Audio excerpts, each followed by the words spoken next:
Hi everyone, and welcome to the Cookbook Kitchen. I'm Eileen Avery. The 12 Best Foods Cookbook is full of irresistible recipes prepared with foods which are healthiest for you.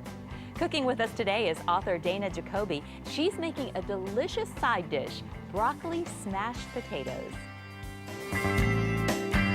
Here's what you'll need to make this fabulous dish.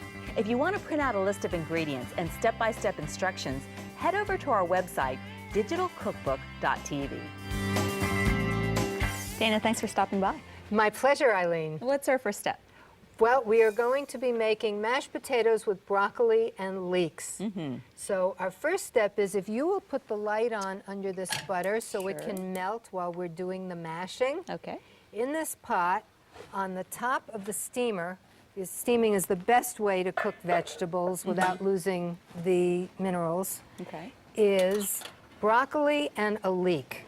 I'm going to lift this out so we can get at the potatoes, which are steaming underneath. Oh, what a great way to cook Yeah, they both don't at the get same waterlogged. You get much fluffier mashed potatoes, even though in the book I actually suggest boiling because not everybody is comfortable steaming potatoes. Oh, okay. And these are yellow flesh potatoes.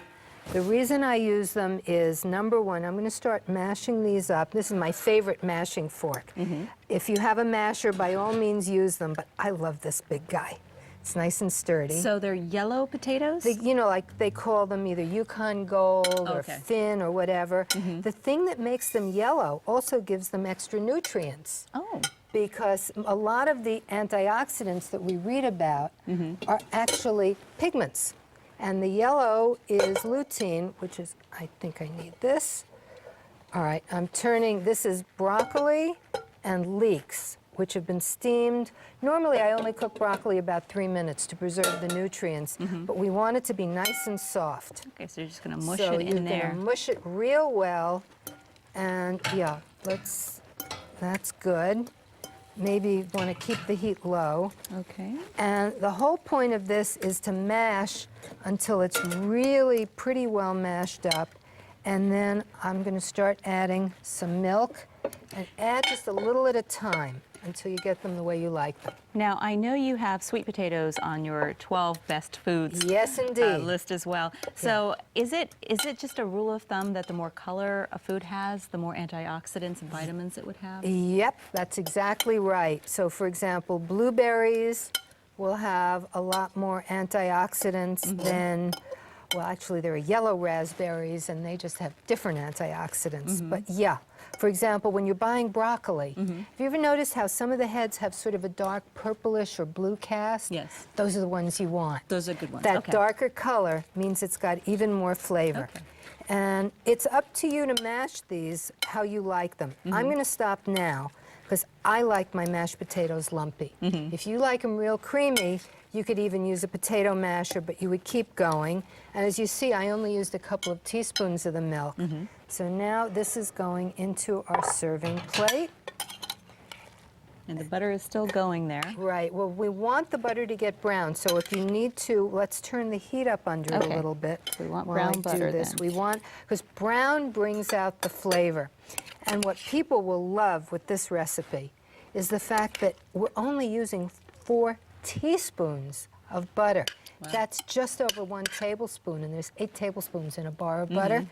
But because it's being browned and seasoned nicely, You're going to get the flavor. you're going to get the flavor, and you'll see as this goes in here, what I'm going to do with this nice big spoon is make like little ridges that will catch the butter. Or what my mom used to do, because she made mashed potatoes this way, was we would each put it on our plate and make a little nest in the middle, and the butter would go in there. Is that how she got you to eat broccoli? I tell you, I'm the wrong person to ask about vegetables because I liked them even as a kid. Really? I would come home from school, I kid you not, steam a quarter wedge of cabbage, melt cheddar over it, and sit and eat it where other kids would eat Oreos. I wish my kids would do that. Well, you know, everybody thought I was terminally weird, but look, there's cookbooks in it. Now, what'd you put in the butter? This was ground mace. It's a powder. It's a little bit like nutmeg, and it just makes the butter taste even more aromatic. And here we have broccoli mashed potatoes. And that's it? Simple? Kids who hate broccoli will eat this. Really? I don't know whether it's because they taste the potatoes. Maybe it's because it looks green, and you know how kids love food that's not the color it's Right, supposed and it to doesn't be. look like broccoli because, you know, you put a broccoli tree in front of my kid and he's just like, Yeah. ugh. Yeah, and also this cooks it till it's soft, and it milds the flavor down. That's really nice. It's different. Yeah, I can eat And half it's a 2 plate foods in of one. these. Right. Thanks for stopping by. Thank you.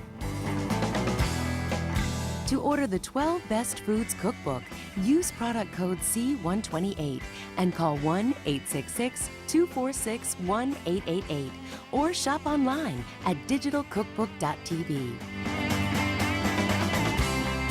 It was great having Dana cook with us. If you'd like a list of ingredients and step-by-step instructions for this or any other recipe from our series, head over to our website, digitalcookbook.tv, where quick and easy cooking is always a click away. I'm Eileen Avery. See you next time. Appliances for the Cookbook Kitchen provided by Decor. Guests of the Cookbook Kitchen enjoyed overnight accommodations at the Hyatt Regency Philadelphia, Penn's Landing. For more information, please visit our website at selectondemand.com or email us at programs@selectondemand.com. Made for on demand.